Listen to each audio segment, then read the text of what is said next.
Hello, everyone.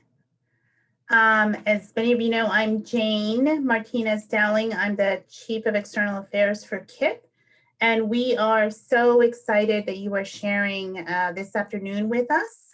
Thank you so much for joining us and for all the work that you've done for our 6,800 students, alumni, and their families. Today, we thought it would be enjoyable for you to hear from two of our managing directors who are leading the work on the ground for our academic work and our socio-emotional work. They have just been warriors, and it has been wonderful to work by their side throughout the year. And they've been super critical to our success. But before we introduce them, we are going to share with you a few highlights from this year like no other. First, we had an incredible food pantry that started in 2020 and continued throughout the entire year this year, where we have served meals to families and community members for more than 675,000 people in the New York area, near our schools and across the city. Another great success in the pandemic is that we raised over $1 million for our Family Assistance Fund, which has helped our families and students in a number of different ways. We still continue with the work that is really fundamental and foundational for us. So we wanted to share the stat that over 4,000 applications were submitted by our senior class of 2021. And as we got ready to go back to school in March, we were very, very focused on the health and safety of our staff and our families. And we have had over 15,000 on-site COVID tests administered with the help of Miramis and also with Mount Sinai, who's been doing some testing for us this spring. And so those are just a few of the things that we have done over the past stretch. Excited to talk a little bit more again about the academic and the socio-emotional work that we are doing. And with that, I'm going to turn it over to Vineka, who's going to lead us through the next hour of conversation. Thanks, Vineka. Thanks, Jane. We are so excited to have you here with us this afternoon to hear an update on KIPP. And I'd just like to walk you all through the agenda. So you just heard from Jane some of the highlights about our fundraising efforts, some of the big wins that we've accomplished together with your support. For today's call, we really wanted to focus on two other critical pillars of our work, the academic side and the student support side. And at KIPP, we really are focused on supporting our students holistically. We really believe in this approach that values the whole student, their academic journey, their overall health and well-being, and the family and community support system, which is critical for their success. And so we're excited to have two KIPP leaders with us who are going to dive in and talk about the past year. They're going to talk a little bit more about the current state and then share a preview of what the year ahead looks like. So first we have Leslie Kim, who is our Managing Director of Academics. Leslie joined KIPP in 2011, and she leads the regional vision for academics and oversees all of the implementation of our curriculum and the assessments across all the content areas for all 15, soon to be 18 schools. And in addition to that, she also oversees the professional development side of our work, including strategic coaching and support for school leaders to ensure that they're addressing student data and student outcomes. After Leslie speaks, we'll turn to Jeff Imwold. He is our Managing Director of Student Support Services. Jeff joined us in 2008, where he worked as a KIPP teacher at KIPP Academy Middle, and he currently leads the Student Support Services team to ensure that all students who have exceptionalities and all the staff who support them receive a high level of attention in both the curriculum design and in instructional coaching. And in addition to leading special education, his team expands and has provided support around social emotional learning and restorative practices. And he will talk a little bit more about that, as well as behavioral interventions and the Bronx Learning Center that we launched. So after you hear from them both, we'll have some time for Q&A. We'll ask a few moderator questions and then we'll open it up to you all. So just think of questions as we go through the presentation and feel free to put them in the chat. And with that, I'll turn it over to Leslie. Thank you, Vaneka. Hi, everyone. I'm so excited to be with all of you here today to talk a little bit about our academic sort of progress and strategy and things on our mind as we go into next year. I want to start out by just highlighting some of the things that have happened in this past year, which was that we started our school year making the decision to stay 100% remote. And so what that really meant was running remote school better than the way we did it in 1920, when it was really just like, we thought it would be 2 weeks and then it turned into something much longer and greater. So we spent the summer in 2020 really revamping our remote learning systems, learning a lot about what best practices in remote learning is. And so most particularly around what can kids do more independently? What do kids actually need to be on a live Zoom on? And what should those Zoom classes look like and feel like, so it doesn't just turn into like watching TV. So we spent a lot of time revamping our remote learning system and really ensuring like better systems for engagement in our remote school. And so one of the highlights here that I wanted to point out was that about 93% of our kids showed up to, like, our regional attendance average was 93% every day during remote school, which is incredibly high. For our younger kids, this was a little bit higher. And this is definitely an improvement over the 88% during our remote school in 1920. A lot of this actually has to do with better systems with families, also just attendance systems in general, about making sure we are engaging with every kid every day. And so we're really proud of the level of engagement we were able to hold during a particularly challenging time over the course of the past year. One of the things that I think are really hallmark of our remote learning system this year, or remote learning model this year, was that we just wanted to really ensure that every child had at least 3 hours of live instruction every day. That was one of the biggest equity disruptors for us, with lots of research coming out that students, particularly those in low-income neighborhoods, attending schools in lower-income neighborhoods, were receiving less live instruction than their wealthier peers.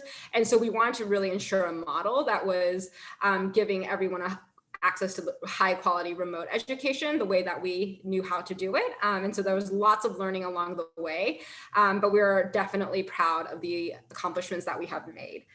The other kind of thing that I think is very unique about our remote model is that a lot of our charter peers had decided in this 2021 school year to get rid of their assessments, and we decided not to do that. And so we were still giving assessments remotely and kept our academic strategy as closely aligned to our in-person strategy as possible. And I think, looking back, it was one of those decisions where I didn't know exactly how it would turn out, but I am glad that we went that way, because I do feel that going into next year, we do have some tangible data, and definitely more data than I think a lot of other of our competitors and our peer charter networks have about our students. And so it allows us to more strategically plan for the upcoming year. One of the things that we also want to highlight is, of course, our senior class. Our senior class went through a junior and senior year like no other. And so we just wanted to highlight some of the fact that 245 class of 2021 seniors will attend colleges and universities next year, including some really great ones like Baruch, Binghamton, Cornell, Davidson, Duke, Harvard, NYU, and Yale. And then a few facts about just how many applications, number of students who applied early decision, and then our Ivy League school acceptance rates. So we're really proud of our high school and our seniors, and the resiliency shown by our high school seniors this year.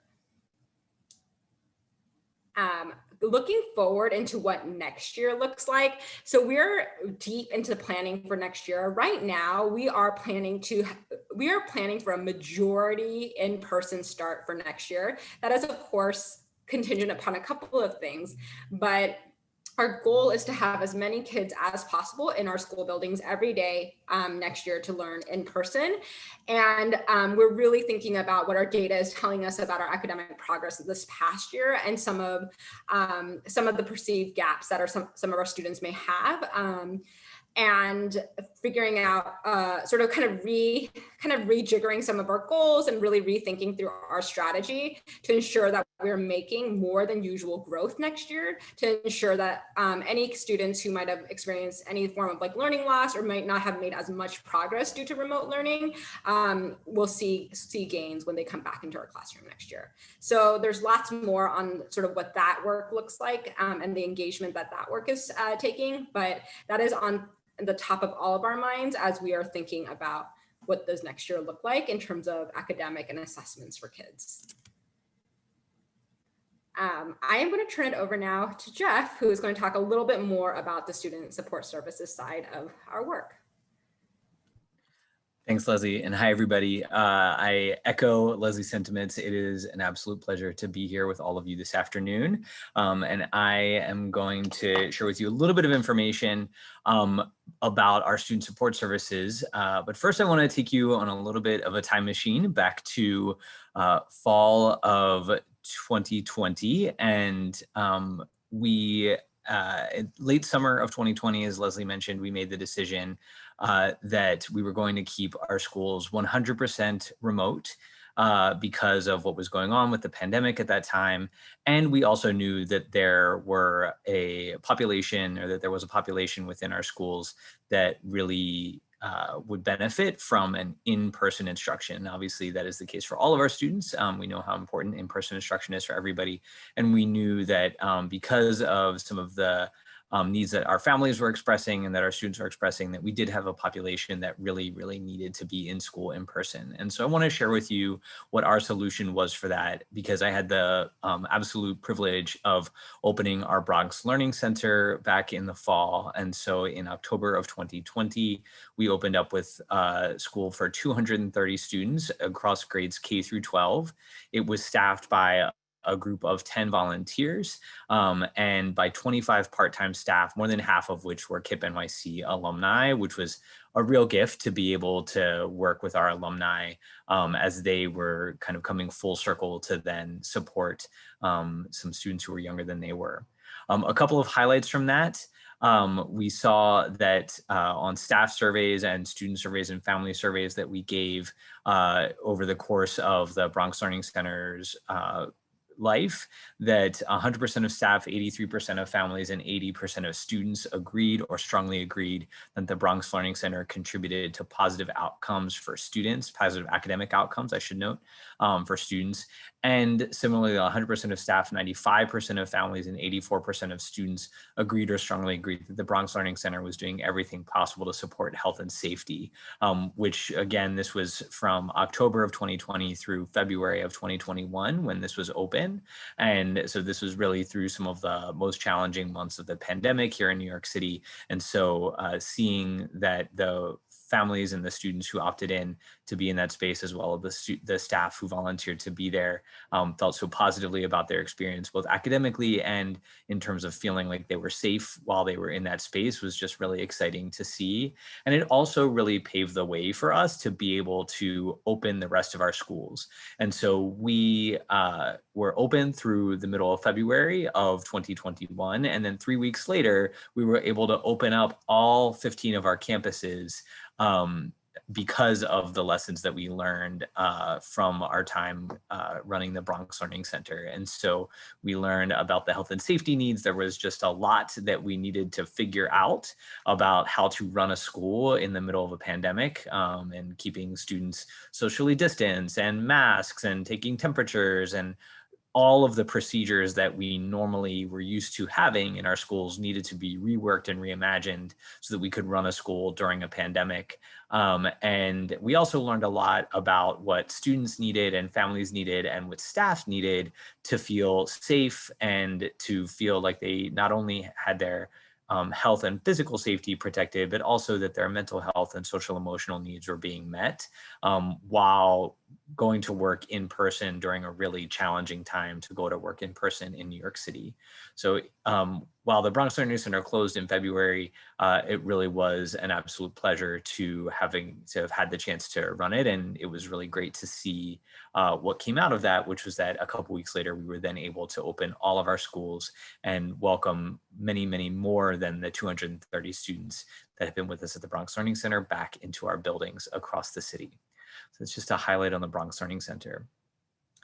I also want to highlight a little bit about what we've done over the course of this year around social emotional learning. And as Vaneka shared earlier in this presentation, my team has the opportunity to be really involved with a lot of our work around social emotional learning. And so to share a couple of highlights, this year, one thing that my team did was develop and launch the SEL, Social Emotional Learning, High Impact Instructional Practices rubric. And so we have had for several years, largely because of Leslie and Jim's leadership, had a High Impact Instructional Practices rubric that focuses on exactly what it sounds like, instructional practices to help our students achieve at the highest level possible. And what my team did is develop a parallel rubric for social emotional learning that really focuses on developing classrooms and community time, which is advisory or circle time spaces, so that students really have as many opportunities as possible to demonstrate and develop social emotional learning competencies, and to also make those spaces feel really affirming for them. So we launched that this year and have been socializing it and using it. And I actually just came off half a day of observations with my team at one of our elementary schools with some folks there. Another thing that we've had a chance to do as an organization across KIPP NYC is take a deep dive into our practices, systems, and beliefs. And to do that, we've had a couple of levers that we pulled. And so one is that in every school, we have identified DEI, diversity, equity, and inclusion, and restorative practice coordinators. And those folks work in coordination with our chief equity officer, as well as with our restorative practice managers that we have across the region. So there's restorative practices managers that work on my team and are supported by the regional directors of social work that I work with really closely and supervise. And then we also have a chief equity officer who Candace Rogers, who we partner with through a lot of this work as well. In addition to the internal partnerships that we formed, we've also formed external partnerships with ACOBIN, which is a social justice organization that focuses on restorative practices. And we have a consultant who works with ACOBIN to coach some of our leaders, as well as work with some folks on my team around how we can create more restorative schools and diving into the mindsets and practices, systems and beliefs that really drive our schools so that we can make more restorative spaces. One thing that's really exciting is that even in just the work that we've done, before I get to that, I will also note that we've done a lot of work around liberatory design. And what that means is really bringing in a lot of different stakeholders into our decision-making process. And so we are right now involved in a process of redefining our graduate aims and really looking holistically at what does it mean to be a KIPP graduate. And to do that, we've invested in a process where we are working with lots of different stakeholders, with current students, with alumni, with families, with staff, and with community members and members from higher education to really look at what a successful KIPP graduate means. And then we will use that to engage in a backwards planning process over the course of the next 3 to 5 years to make sure that all of those practices and aims are incorporated into all of the work that we do. And in even just the past year, we have seen a lot of growth reflected in TNTP surveys that we give to students, staff, and families. And it's been really exciting to see that growth in just a short amount of time. So the TNTP is a nationally normed survey. Many KIPP regions take it, as well as other non-KIPP school districts. And so we get an opportunity to compare not only how we're doing within and see how we're growing relative to previous year surveys, but we also get to see how we are doing when compared with other KIPP regions and other school regions. And we saw growth from the fall of this year, and we noticed that we are actually exceeding the KIPP national average for areas like learning environment and family and community engagement, which are both really important factors when we talk about social emotional learning, elevating student and family voice. So to see that growth reflected already this year in the survey data is really exciting, and it makes me really excited about where we're going. Because over the course of the next year, we're going to continue to dig deeper into what we call our enabling systems. And so, as I mentioned, there's lots of things that go into developing social emotional learning in schools, and there's lots of levers that we can pull. And so one of those is child study teams, which is how we look at how we evaluate students and make sure that there are equitable practices and processes in place for student evaluations. Embedding more social emotional learning opportunities into the classroom using the SEL rubric, as I mentioned before, and ensuring that our community time spaces, whether it's circle time that happens in elementary school or advisory that happens in our middle school and high schools, are really restorative and really stamping some key restorative practices that we want to see embedded consistently across all of our community time spaces. And then the last piece is just continuing to do a deep reflection about our values so that we can help to continue to ensure equitable outcomes for all of our students.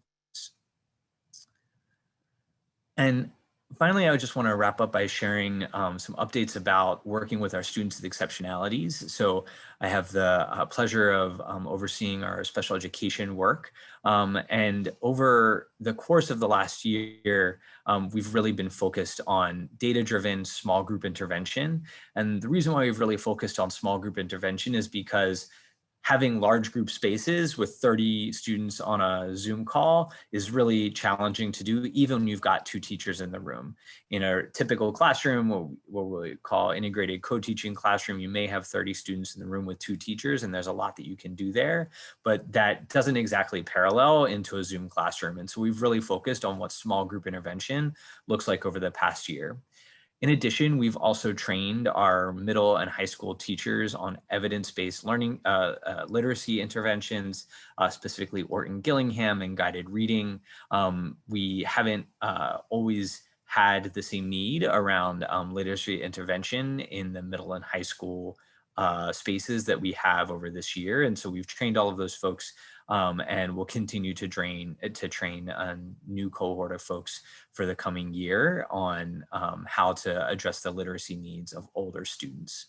And we also really aligned our elementary school supports for our younger students in special education spaces with what's happening in core content. So specifically the SFA, which is our core curriculum for teaching phonics, we've made sure that that is really aligned with what's happening in small group instruction.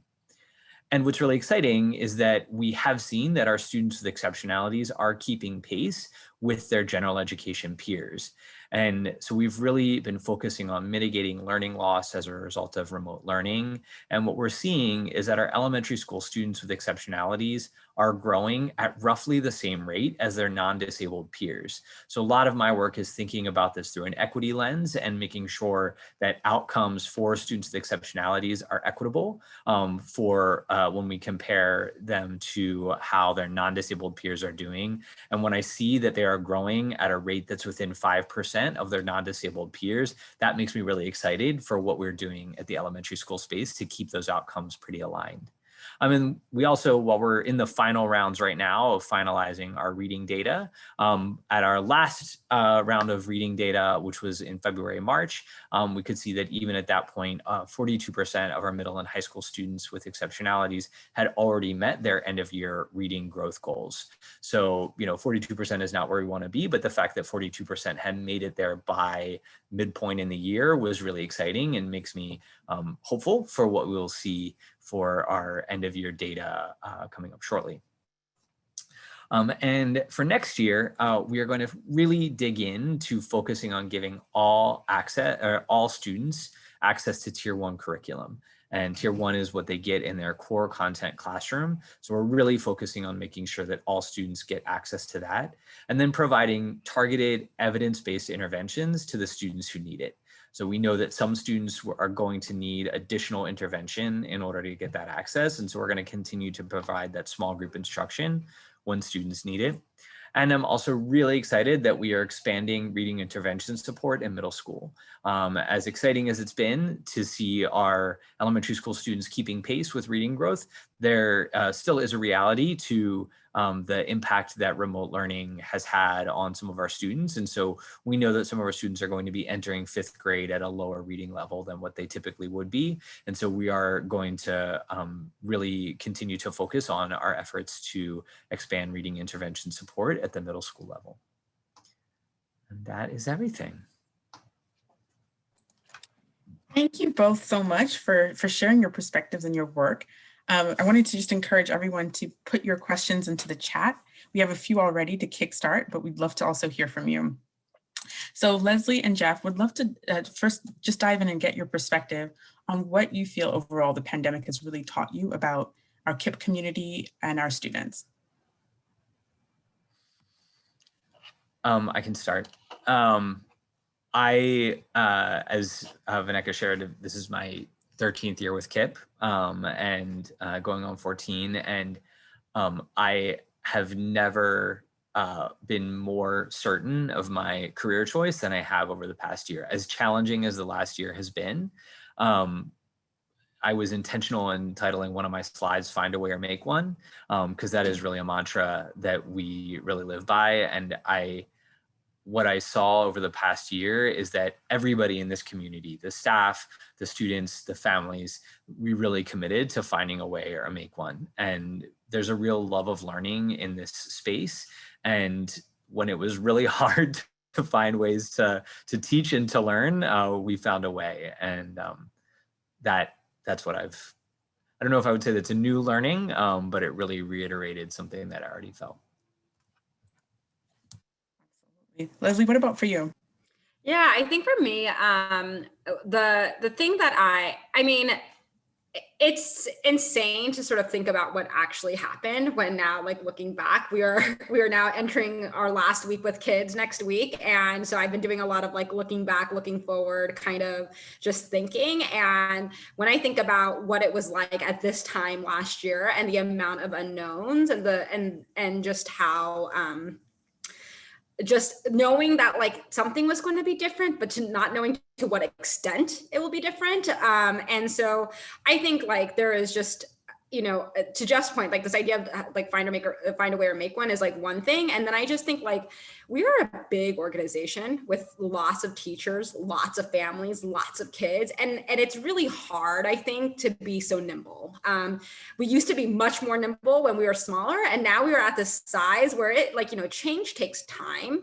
And when I think about the amount of change that we have asked from teachers, of our families, of our kids, and just how that, like, how by October we kind of fell into the swing of things, I am just like always so impressed by just how nimble our organization is and how there's always that spirit of like, yeah, we'll try it. And I think that just comes from like a deep trust and the communication that happens at all levels of our organization. And I think there was just like a real opportunity this year to like just engage our families in ways that we haven't before. And so I really think if there's something really positive that came out of this year, I do feel like a lot of us are rethinking the ways that we really provide space for families to help us in our decision making, and that door is always open now. And I think that has been just one of the many kind of opportunities that came out of the pandemic. That's I would really add to that, just to jump in, you guys.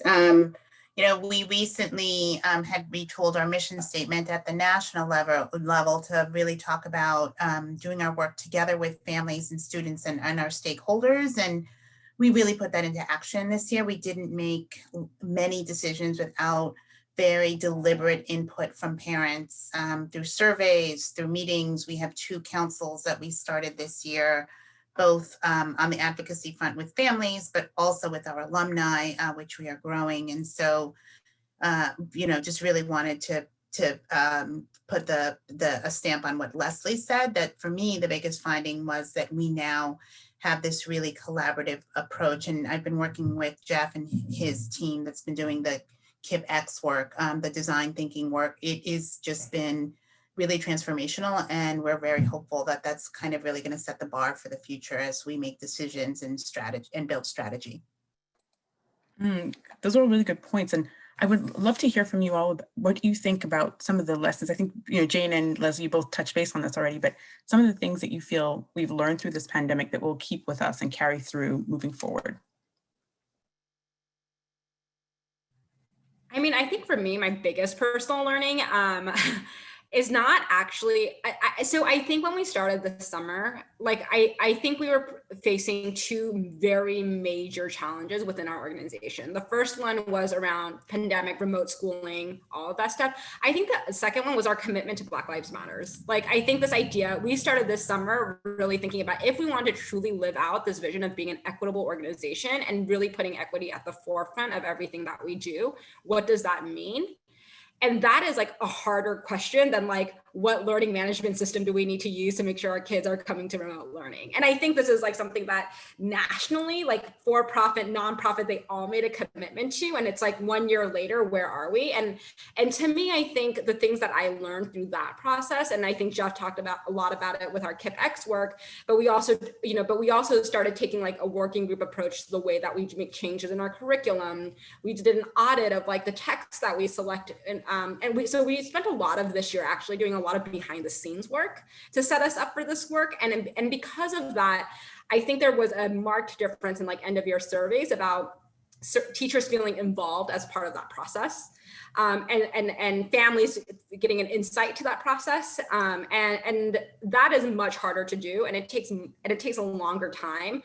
But I think for me, like one of the real wins of this time was that I think we really started to deliver on some of our promises around what it means to be an equitable organization. And this is not through like fancy policy, but I think it's truly changed the way we work together to make decisions. And so I'm really proud of where we are organizationally, particularly around that part of our culture.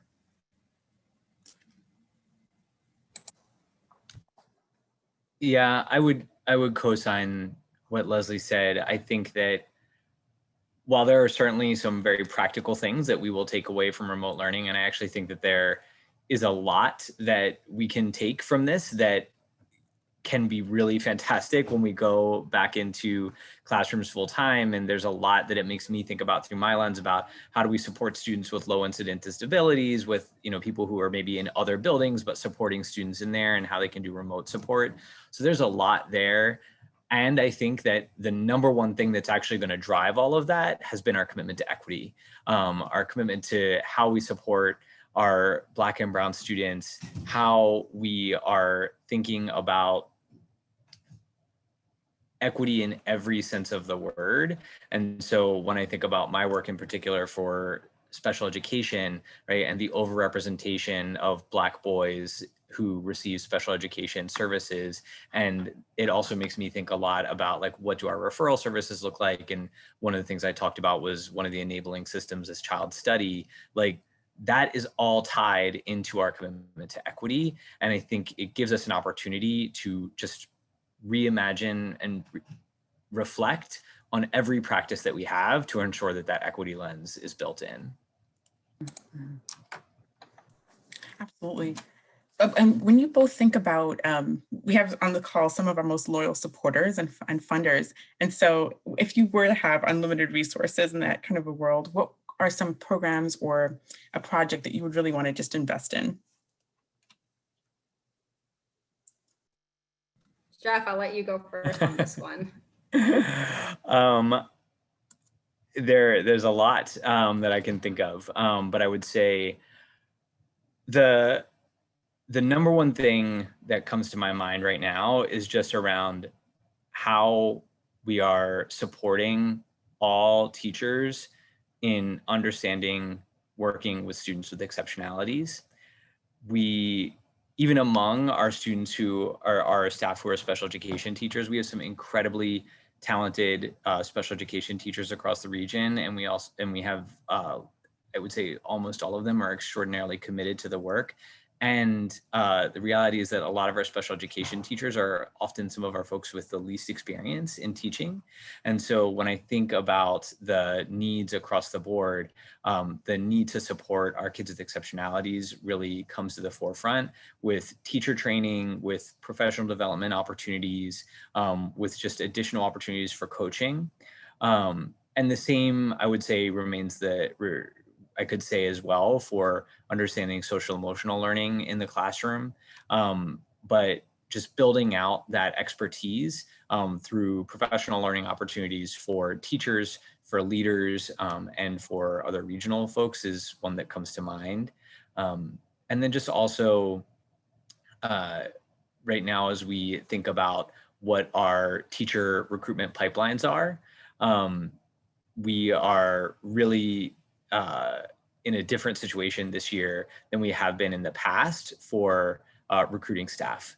And so I am thinking a lot about partnerships that we've had with other organizations in the past, like Teach for America or college partnerships that we could maybe start to build out more, that our recruitment team is doing incredible work around. And if we had unlimited resources, I could imagine us really building out and expanding even more on our teacher in residence program, which we have I think a very strong in-house teacher in residence program, and with unlimited resources, the ability to expand on that and have kind of an in-house teacher recruitment pipeline would be really incredible. Leslie, what about for you? There's so many. If I had unlimited funds, I think I would spend a lot of time trying to build what I would consider to be like sort of our and program. So like the way that I think about it is that we have academics that happens in the building with curriculum, teachers, et cetera.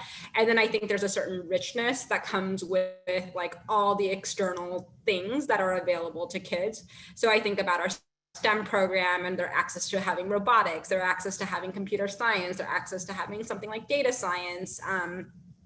I think about this in terms of like, I would love for our middle schools to do like the Franklin Douglas debate. And all of these just take time and staff and like a vision. And so I think about like all the different ways that we can engage kids in like invest them in academics, but like through like a passion. And so I think for me, I think a lot about like, what does it mean to build an academic program that has more than just like, this is what you learn in your 90 minutes or 60 minutes in class. Like, what does it mean to like really love math in 4th grade? Like, what clubs are you a part of? Like, what opportunities are available to you? And so I think for me, it's always thinking about like, how can we find funds to build those things out? And then I think for another thing that I think a lot about is just like access to literacy and books. So to me, it's like one of the biggest things is just making sure that our kids have access to high quality books, like at home, at school, everywhere, because I think that's a huge part of some of our reading initiative and something that is just, in some ways like so solvable by money, right? Like it's not a hard problem to solve to just get books into kids' hands. And yet it seems, it's not always, we just never like really think about what it would mean for all of our kids to just have like access to really rich libraries, both at schools and at home. So I think those are my like 2 major things, like how do we build out beyond our tier 1 program, and how do we get like kids with like amazing home libraries that they can like donate their books, take new books, and build something that's like such a big part of our like ecosystem, so that the love of reading is just like everywhere. Vanessa, can I cheat and add on? I had more time to think about it. Absolutely. I had 2 other things that came to my mind. One is just as we, Leslie and I both talked about just the opportunities that we think will continue with remote learning. And one of the challenges that we saw over the past year was we sent students computers to their homes, but particularly as they've now been hybrid, students are going back and forth with computers each day. And it would be really amazing for all of our students to be able to have access to a computer in their home and in the school, as opposed to having to carry one computer back and forth, which even 18 months ago, we didn't even think that was possible. But having just expanding the technology access available to our students in their homes, as well as what they have in school, would be really incredible. And then the other very concrete program that I thought about is as through some of the KIPP work that we've been doing, talking with alumni, talking with current students, a lot of the things that they've touched on as being really impactful for their experience after they graduate, such as the opportunity for leadership, to time manage, to really own an initiative and have to run with things. A lot of that comes out of one program that we have at our high school, the peer leadership program, which several of our alumni actually mentioned in interviews as something that was really impactful for them, where we have older upperclassmen, juniors and seniors running ninth grade advisory. And that's been really amazing to have happen at our high school. And there is a comparable program, a middle school model where eighth graders run fifth grade advisories. And I would love to be able to expand that program into our middle schools, but there is a cost investment that goes into expanding that. I'm assuming you don't want me to answer. I was going to say, I'm handing it over to Jane. Any other points? So I, like Jeff, having been at KIPP for 14 years, I really think about the long game and like the fact that education alone is not going to build generational wealth or create a place, space, and communities where we will transform lives for generations. I think we've done some of that in our first 25 years, but if we had, resources beyond our imagination, what I would love to see is how do we use our KIPP schools in the communities that we're in? What do we have to build with partnerships and with sort of other levers such as housing and business ownership and all of those things? And how do we start infusing that into our schools very early on so that we're not just lifting students up through their academics, but their families together? And so it's a sort of a very long systemic change question, but I think, like Leslie said earlier, there's so much, there's a lot of resources and money that needs to be dedicated to that. But I've had generational wealth on the mind for, the last year or so. And how do we really make systemic change? Mm-hmm. I think that's one of the things I find really inspiring about our work is that we're constantly thinking about how we innovate, how we better support students, and how all of these programs fit together synergistically. I'd love to just hear from each of you sort of in wrapping up, and unless we have any other questions from the audience, just would love to hear from you about how you've gotten through the last year and a half. It feels like it's been a journey. What has motivated you and how have you gotten through some of the challenging times? I can start. It was a real blessing to run the Bronx Learning Center.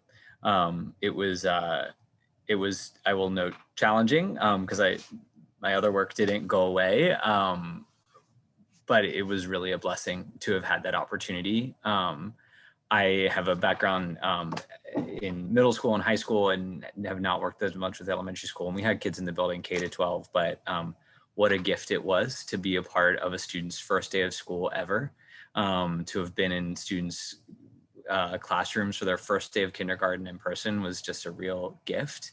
And I was one of a very small number of people in the region who got to be with kids in person for the first half of the year. And during some really challenging times in the pandemic, I got to be with students in person, and often choose, I'm in a school building right now, to work in schools just because being with the kids is really what gets me through. And when I'm having a rough day, sometimes I just go out and support with recess duty.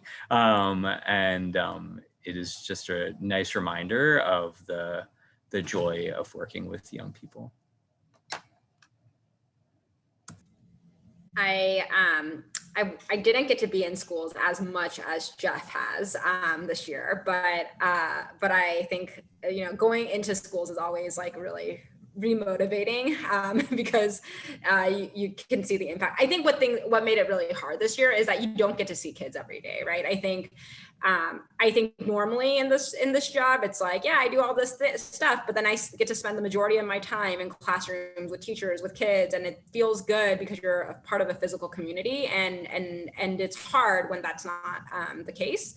But I think for me, it's just this idea that like everyone is just working as hard as they possibly can. And so I think for me, that is just what makes it bearable. It's like there's not like a slacker on our team, you know. So it's just sort of like everyone just got to pull that weight because everyone is doing the best that they can. And I think for me, it's just being a part of our regional leadership team, like my own team, supporting schools. I just know that so many people just depend on the work that we do, and a lot of that is just like a sense of like responsibility and just knowing that it does make an impact to somebody down the road.